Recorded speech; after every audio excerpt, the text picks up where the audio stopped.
Alright. So after making that video yesterday, ranting and raving about Ultimate Mortal Kombat 3, I thought I would move on and talk about vanilla Mortal Kombat 3 and really just the memories I had of when I got it and where I was and how old I was and what I thought about it at the time, how it's held up.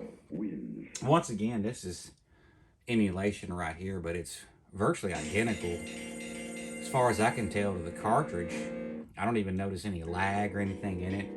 I have the cartridge right here, but this is a lot simpler just to run an emulator for this purpose only. I do have another room where I have my original Super Nintendo and N64, NES, all that other stuff hooked up in there to an older TV that, a plasma TV, but it all looks great on that. And sometimes I go in there and I'll play, if I'm really in the mood to play these old games, I'll go in there and play them. But if I'm just going to go down memory lane, I'll use an emulator. For this video, yeah, I'm on just where I was and what I was doing. So what it come out in October 95. I remember getting it really quick.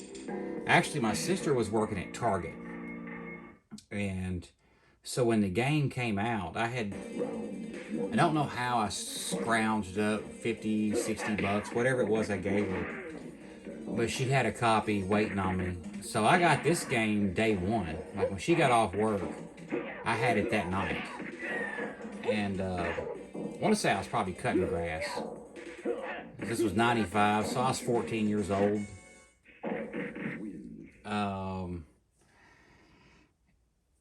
I remember I got it late that evening, so when she got off work, I got it. So that morning, I was living with my grandmother, and some kids would come over and catch the bus there. I remember getting up that morning, and it was still in the box. I showed Dustin, one of the kids that come over. I was like, look what I got. He didn't seem to, he wasn't as enthused about it as I was, but I remember I couldn't wait to get off the school bus that afternoon and dig into this game, because I didn't have any experience with it in the arcade, none that I can remember. I played Mortal Kombat 2 in the arcade. I remember playing it at the skating rink, but Mortal Kombat 3 had kind of eluded me. I don't remember seeing it in the arcade. Either that or I just didn't, when it was released, I just didn't go to the arcades that much and missed it. So the Super Nintendo was really my first experience with it. And I remember kind of being let down, but at the same time intrigued by this game.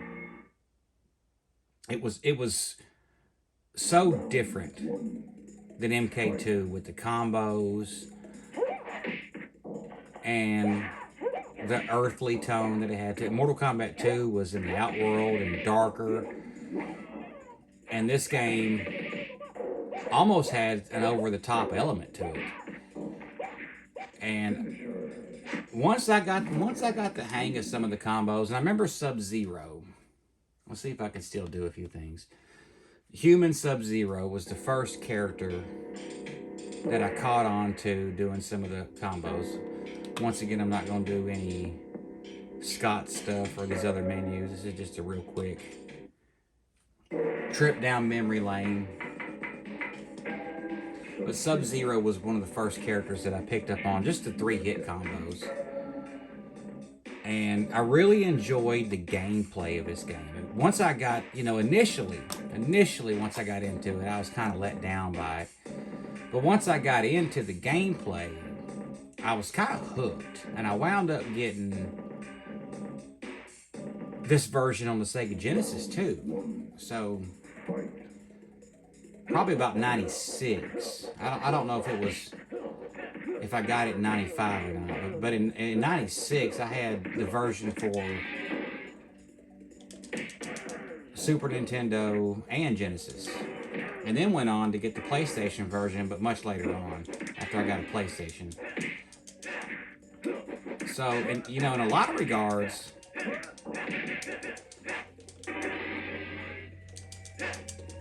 I have to say that I like Mortal Kombat 3 more than Ultimate Mortal Kombat 3.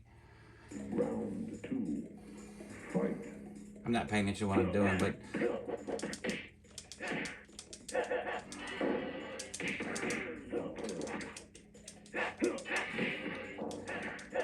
so anyways, back to what I was saying, and the reason being, I'm a big fan of the backgrounds and, you know, different. I don't want to get bored looking at the same stuff over and over again. And Mortal Kombat 3 cycles through its backgrounds a lot better than Ultimate Mortal Kombat 3.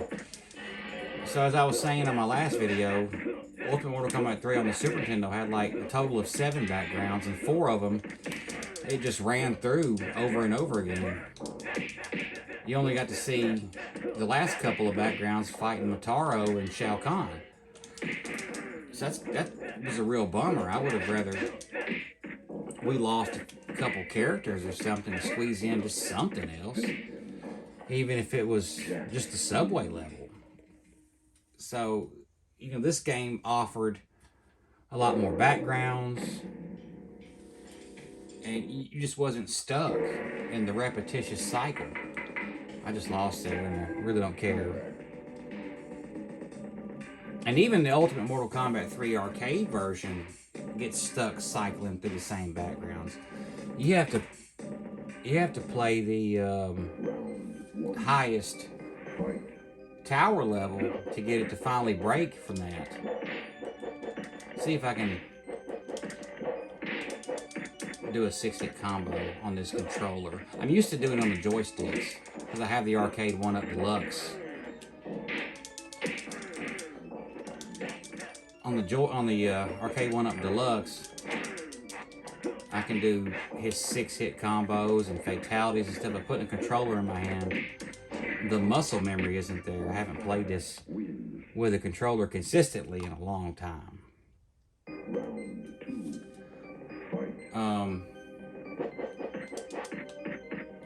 But yeah, I played the heck out of it. And I remember the PlayStation version came out first, if I'm correct. Because I remember being in middle school. Yeah, I was in 8th grade. And there was a kid in one of my classes already had the PlayStation version of Mortal Kombat 3 just come out. And at the time, it was like, you know, you got a PlayStation, you got an arcade in your house. That was top notch. So I couldn't wait to, you know, get my own copy of it.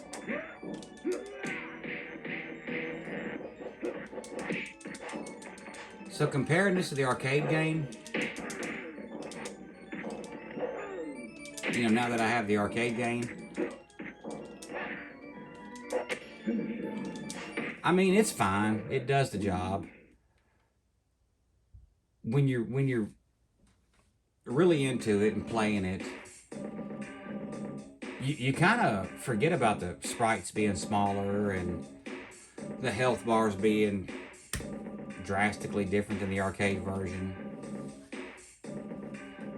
It just comes down to gameplay. It's really good. It's really good.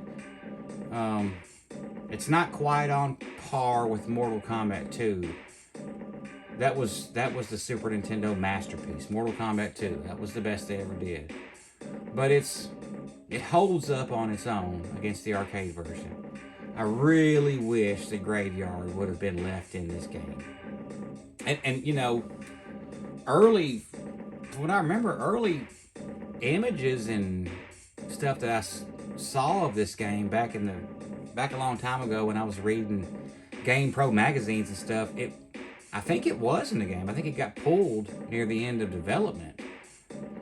Man, I wish they could have found a way to have left the graveyard, because that's my favorite stage of almost the entire Mortal Kombat, the original Mortal Kombat trilogy, is the graveyard. It's just cool. The music, everything about it is so cool. It's so Mortal Kombat. But it got pulled, and that sucks. It really does. They could have taken the bridge, something else that was boring, because the graveyard was so cool. But it is what it is. I have it now.